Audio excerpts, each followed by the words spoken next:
ಇನ್ನು ಪಹಲ್ಗಾಮ್ನಲ್ಲಿ ನಡೆದಿರ್ತಕ್ಕಂಥ ಪ್ರವಾಸಿಗರ ಮೇಲೆ ಯಾವ ರೀತಿಯಾಗಿರ್ತಕ್ಕಂಥ ದಾಳಿ ಆಯಿತು, ಆ ದಾಳಿ ಆಗಿದ್ದಾದರೂ ಹೇಗೆ ಅನ್ನುವಂಥ ಪ್ರಶ್ನೆಗಳು ಇನ್ನೂ ಕೂಡ ಮಾರ್ದನಿಸ್ತಾ ಇದ್ದಾವೆ. ಪಹಲ್ಗಾಮ್ನಲ್ಲಿ ಪ್ರವಾಸಿಗರ ಮೇಲೆ ದಾಳಿ ಆಗಿದ್ದು ಹೇಗೆ, ಆ 4 ಜನ ಉಗ್ರರು ಮಾಡಿದಂಥ ಪ್ಲಾನ್ ಹೇಗಿತ್ತು, ನ್ಯೂಸ್ 18ನಲ್ಲಿ ಬಿಗ್ ಎಕ್ಸ್ಕ್ಲೂಸಿವ್ ಮಾಹಿತಿಯನ್ನು ನಿಮಗೆ ಹೊತ್ತು ತರ್ತಾ ಇದ್ದೀವಿ. ಇದು ನ್ಯೂಸ್ 18ನ ಬಿಗ್ ಎಕ್ಸ್ಕ್ಲೂಸಿವ್. ಅವರು ಯಾವ ರೀತಿಯಾಗಿ ರೇಖೆಯನ್ನ ಮಾಡಿದ್ರು, ಆ ರೇಖೆ ಹೇಗಿತ್ತು, ಪಹಲ್ಗಾಮ್ನ ಬೈಸರನ್ ಕಣಿವೆಯಲ್ಲೇ ಯಾಕೆ ದಾಳಿಗೆ ಸ್ಕೆಚ್ ಮಾಡಿದ್ರು, ಈ ಎಲ್ಲ ಅಂಶಗಳ ಬಗ್ಗೆ ಎಕ್ಸ್ಕ್ಲೂಸಿವ್ ಆಗಿರ್ತಕ್ಕಂಥ ಮಾಹಿತಿಯನ್ನು ನಿಮಗೆ ಕೊಡ್ತಾ ಇದ್ದೀವಿ. ಪಹಲ್ಗಾಮ್ನಲ್ಲಿ ನಡೆದಂತಹ ದಾಳಿಯಲ್ಲಿ 26 ಜನ ಅಮಾಯಕರು ಸಾವನ್ನಪ್ಪಿದ್ರು. ಪಹಲ್ಗಾಮ್ನಲ್ಲಿ ಪ್ರವಾಸಿಗರ ಮೇಲೆ ದಾಳಿ ಆಗಿದ್ದು ಹೇಗೆ, ಆ 4 ಜನ ಅವ್ರು ಹೇಗೆ ಅಲ್ಲಿಗೆ ಬಂದಿದ್ದು, ಅವರಿಗೆ ಯಾರು ರೇಖೆಯನ್ನು ಮಾಡಿಕೊಟ್ಟಿದ್ದು, ಎಲ್ಲ ಮಾಹಿತಿಯನ್ನು ಕೊಟ್ಟಂಥವ್ರು ಯಾರು. ನ್ಯೂಸ್ 18ನಲ್ಲಿ ಬಿಗ್ ಎಕ್ಸ್ಕ್ಲೂಸಿವ್ ಮಾಹಿತಿ ಇದು. ಪಹಲ್ಗಾಮ್ನ ಬೈಸರನ್ ಕಣಿವೆಯಲ್ಲೇ ದಾಳಿಗೆ ಸ್ಕೆಚ್ ಹಾಕಿದ್ಯಾಕೆ, ಈ ಪ್ರಶ್ನೆಯೂ ಮೂಡ್ತಾ ಇದ್ದವು. ಬೇರೆ ಕಡೆನೂ ದಾಳಿ ಮಾಡ್ಬೋದಿತ್ತಲ್ಲ, ಪ್ರವಾಸಿಗರಿಗೆ ಇಲ್ಲೇ ಯಾಕೆ ಕಾನ್ಸಂಟ್ರೇಟ್ ಅನ್ನ ಮಾಡಿದ್ರು ಅವರು, ಅಷ್ಟು ಸುಲಭವಾಗಿ ಬಂದು ಶೂಟ್ ಮಾಡಿ ಮತ್ತೆ ಆ ಕಾಡಂಚಲ್ಲಿ ಕಣ್ಮರಿಯಾಗೋದಕ್ಕೆ ಸಾಧ್ಯ ಆಗಿದ್ದೆ ಹೇಗೆ. ಅತ್ಯುತ್ತಮ ಟ್ರೈನಿಂಗ್ ಅನ್ನ ಪಡೆದುಕೊಂಡು ಬಂದಂತ ಉಗ್ರರು ಇವರು.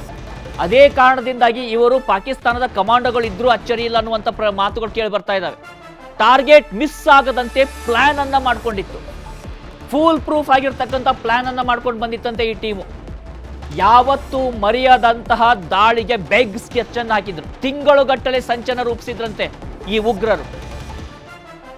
ದಿ ರೆಸಿಸ್ಟೆನ್ಸ್ ಫ್ರಂಟ್ ಅಂತ TRF ಅಂತ ಕರೆಸ್ಕೊಳ್ಳುತ್ತೆ. ಲಷ್ಕರ್ ಉಗ್ರರ ಬೆಂಬಲದಿಂದಲೇ ಈ ದಾಳಿ ಆಗಿರುತ್ತೆ ಅಂತ ಹೇಳಿ.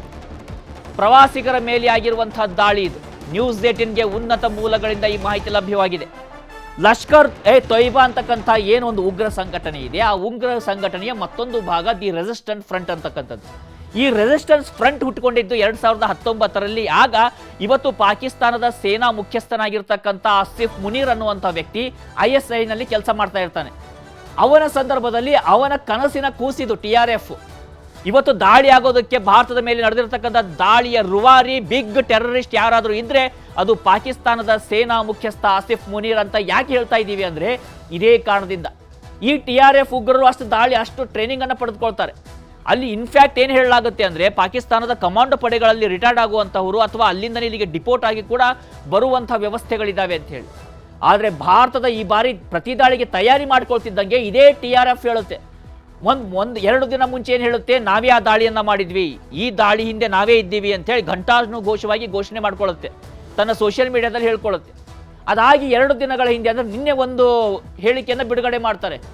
ಈ ದಾಳಿಯನ್ನ ನಾವು ಮಾಡಿಲ್ಲ, ನಮಗೆ ಇದಕ್ಕೂ ಸಂಬಂಧ ಇಲ್ಲ, ನಮ್ಮ ತಲೆಗೆ ಇದನ್ನು ಕಟ್ತಾ ಇದ್ದಾರೆ, ನಮ್ಮ ಸೋಷಿಯಲ್ ಮೀಡಿಯಾ ಹ್ಯಾಕ್ ಆಗಿತ್ತು, ನಮ್ಮ ಮೇಲೆ ಸೈಬರ್ ಅಟ್ಯಾಕ್ ಆಗಿತ್ತು, ಯಾರೋ ಇದನ್ನ ಪೋಸ್ಟ್ ಮಾಡಿದ್ದಾರೆ, ನಾವು ಮಾಡಿಲ್ಲ ಅಂತೇಳಿ ಥರ ನಡುಗುವಂತ ಸ್ಥಿತಿ ಈ TRFಗೆ ಬಂದಿದೆ.